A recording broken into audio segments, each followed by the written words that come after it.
Saqqal. Salam başlayın. Allah bərəkət versin. Allah bərəkət versin.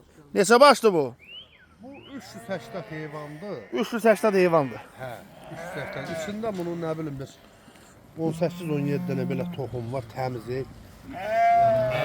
Gəlmə toxum var da belə. Bəh.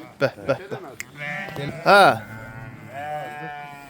Bunun içində hardasa 130 dənə bax belə doğmamış şişək var. Belə 130 dənə 130 doğmamış şişək var.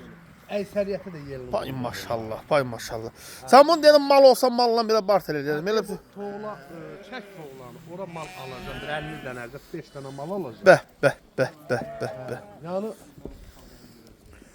ana qoyunlarımda məsələn 2 doğanda bunlardır. İki doğum. Bax Bunlar görsən deyə. bunlar nədir? Bax bunlar var. Pay maşallah.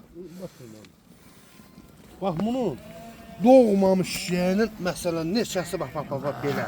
Baba, dənizə, baba doğmayıb hələ. Kökəsini görsənə tamam. Dişinə də ki baxın. Bax indi vurur. Baxın. Nə qədər o çişdə qoyun var? Burada 130 dənə. 130 dənə. dənə deyə görsən bax belə. Bay. Bal deyə bal.